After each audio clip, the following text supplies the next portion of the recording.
Hey guys, thank you so much for skipping on over here to Two Awesome Men.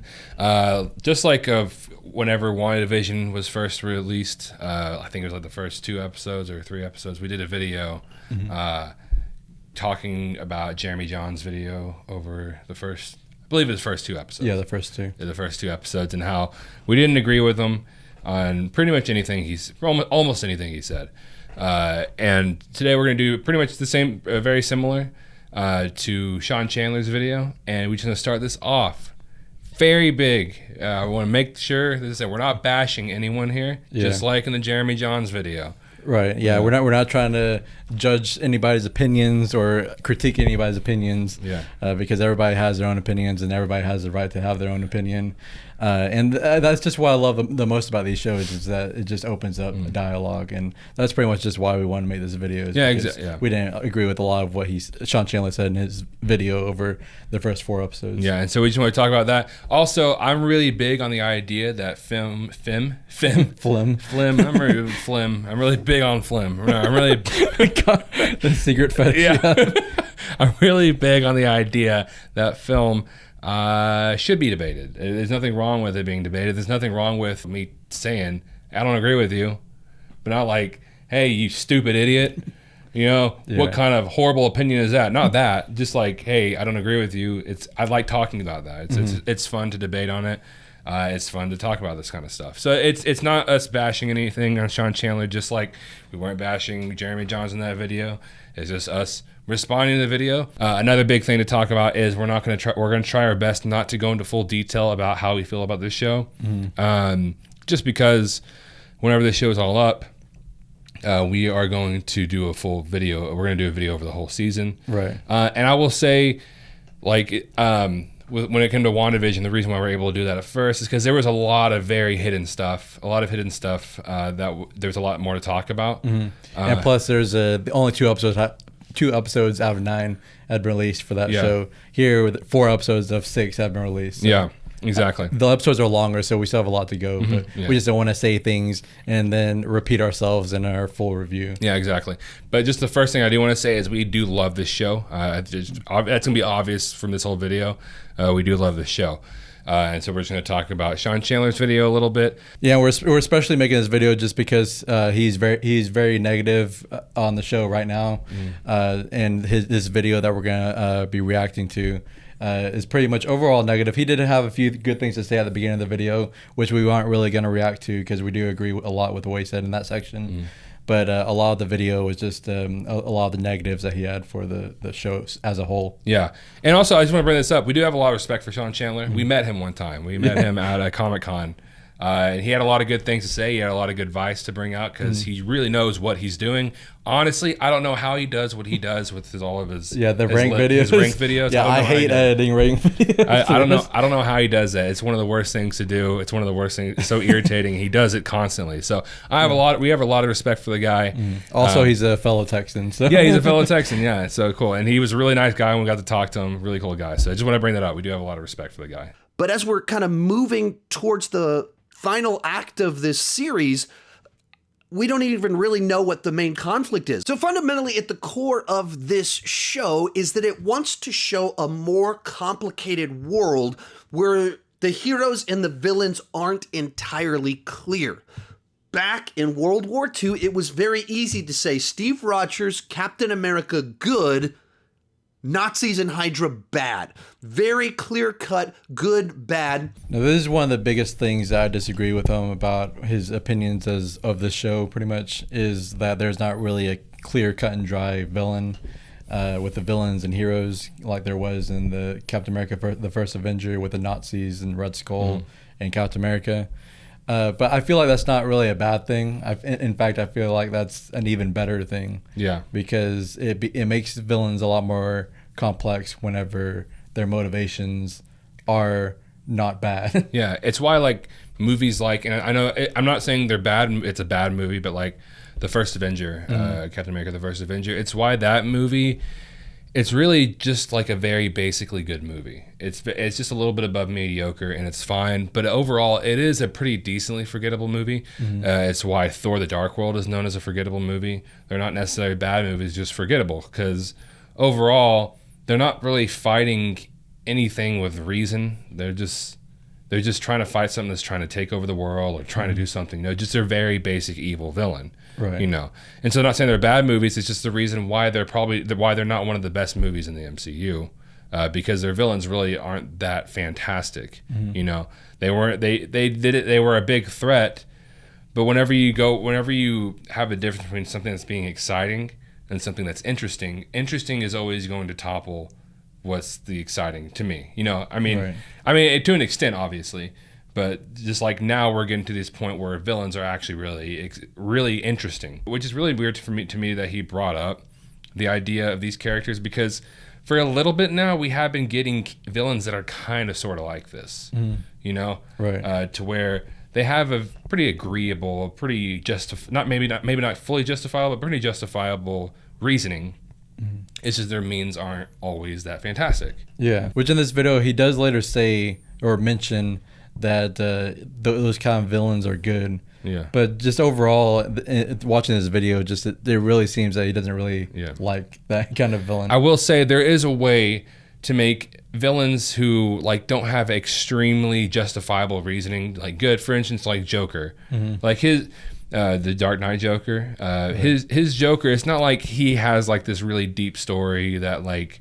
That just like kind of makes him justify his reasoning, right? But he's still a good villain, so it's possible to do it. It's just not like it's very rare and it's very difficult. But this idea that villains need to be a cut and dry thing, or just like can't have really reasonable motivations, I just don't understand it. Because to me, that's honestly one of the main things that makes this show so interesting is the idea that the Flag Smashers, they're not this evil group of people.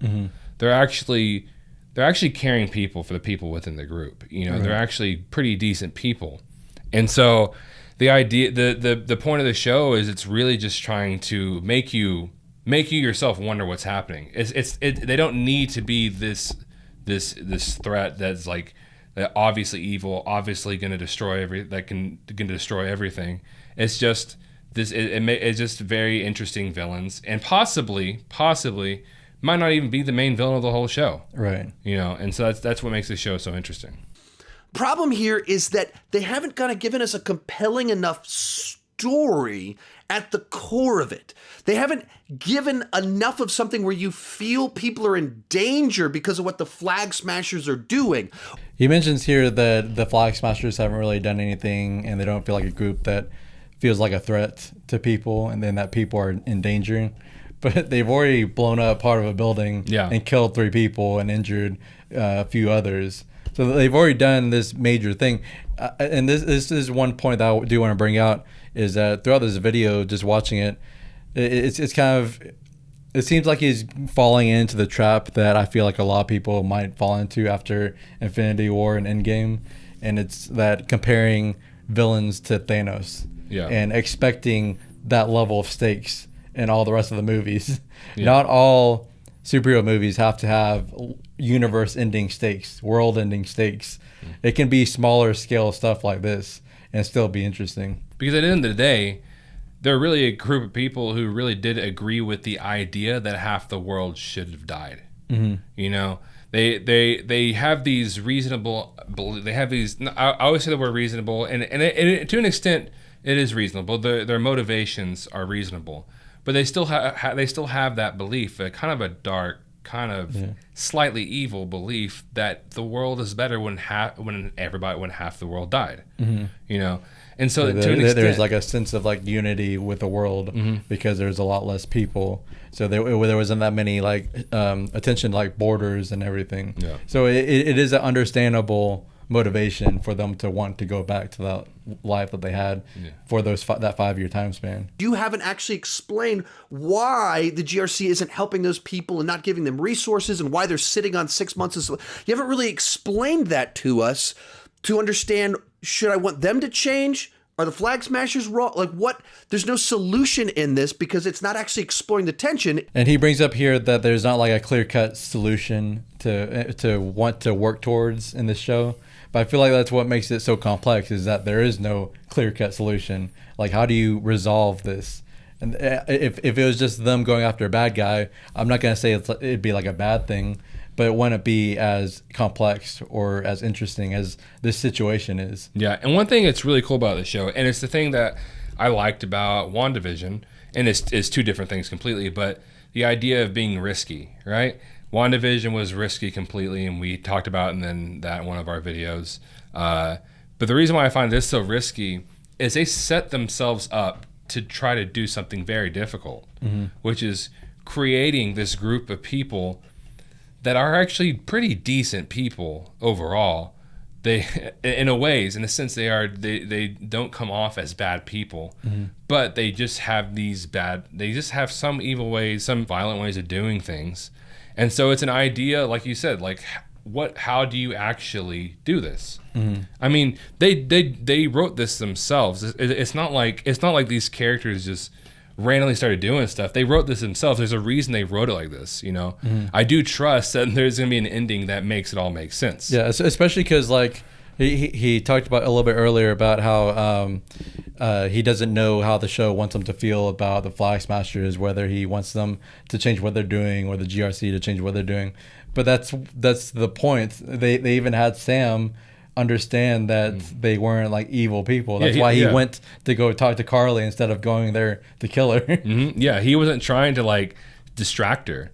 He fully agrees with her. He fully agrees with their beliefs on things, what they're maybe not exactly what they're doing, but what they're trying to do with it. Yeah, you know, and so and it's why it's so interesting because, you know, like you said, there's no clear cut way to figure it all out right now. Like during the episode, Sam makes it clear he agrees with the Flag Smashers, just not the way they're going about what they're trying to do. In which case, what are we building towards?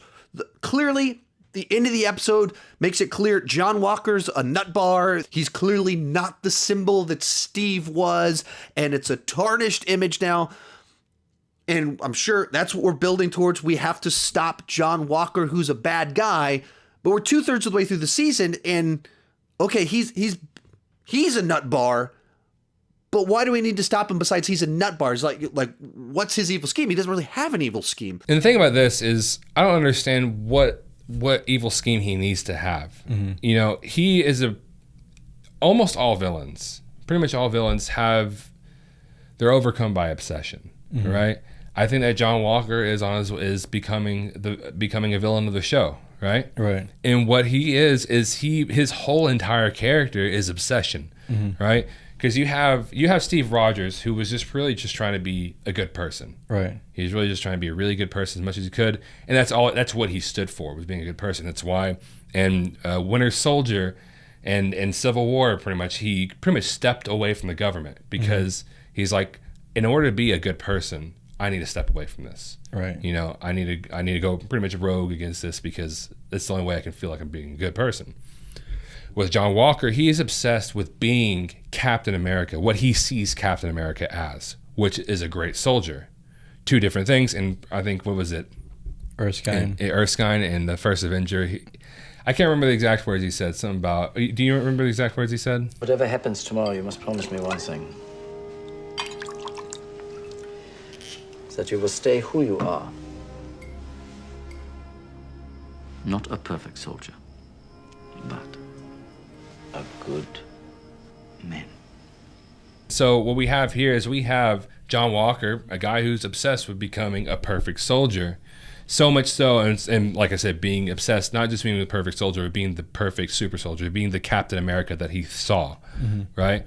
So he was obsessed with getting this power, especially after he got beaten up by the Wakandans. Right. You know, like there was like a moment there that was so cool because of how sad he pretty much felt. Right. He needed to do this, so he got the super soldier serum and got it. The reason why this is, and the reason why I fully disagree with what he said here, because he's just a crazy guy. Why we need to stop him or something like that. The reason why you need to stop him is because of that obsession. Exactly. He has now become the point where he is not caring about being a good person. He's caring about getting done what he thinks needs to get done. Right. And it seems like at this point, it's probably going to be by any means. Yeah, because like now that he's transitioning into becoming a villain, he doesn't automatically have to become a 2D character. Yeah. Like he doesn't have to be like a stereotypical villain, mustache twirling villain. Yeah. With the evil scheme and all that. Yeah. He just has his obsession with wanting to get what he wants to get done. And what he wants to get done, it's still present.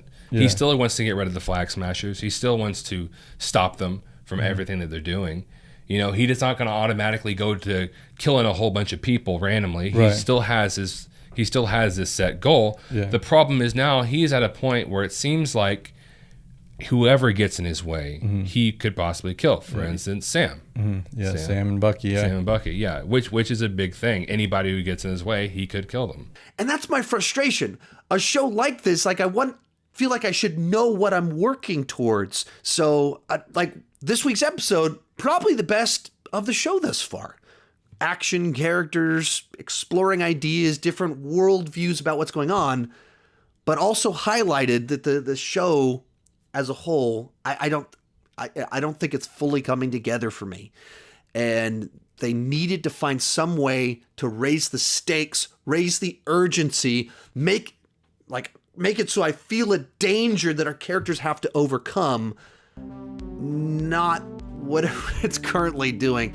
It's leaving me pretty frustrated. Well, I mean, John Walker took the super soldier serum, so I don't know how that's not raising the stakes. Also, the Flag Smashers now have a set plan of wanting to kill Captain America. Yeah, exactly. So you have these two big things that are accelerating pretty quickly. Yeah, not only that, but you have Zemo, you have the Wakandans in here. There's a lot of stakes going on. You have the Wakandans probably because the Wakandans and Bucky built up a relationship, and that relationship is probably breaking. Right, exactly. You know, it's crumbling right now because of the idea that he's, in a sense, trying to protect Zemo. Right, and he's the one who broke him out of prison in the first place. Yeah, there's a lot of stakes happening here. And I'll say this, and I think I kind of touched on it a while ago, is the idea that, like, the Flag Smashers at this point, and I could be wrong here, I don't feel like they're the main villain of the show.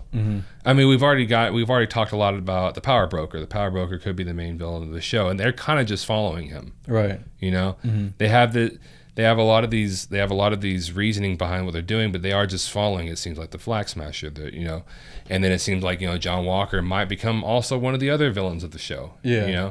And so I don't understand. I do believe that the stakes are rising a lot, just not in your traditional sense. Not in your traditional sense. If we have this villain that's figured something out in order to, take over the world, to take over the world, not in your traditional sense, but it's a lot more subtle in the stakes that are actually rising. And I mentioned all that, but one of the really cool things is Zemo, Bucky and Sam broke Zemo out of jail.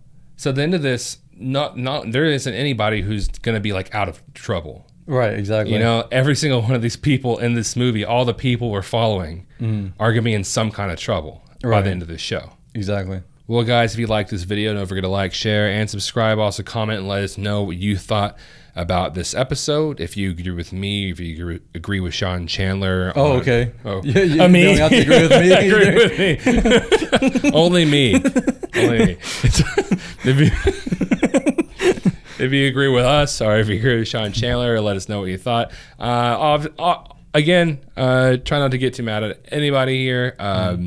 We like I said, I just want to bring it up again. We do have a lot of respect for Sean Chandler. Yeah, and we just like talking about having this dialogue with these shows and movies, especially when it comes to Marvel and superhero shows in general. Yeah, I just like talking about them. And like I said, I'm really big. I'm a really big fan of debating film, debating TV shows.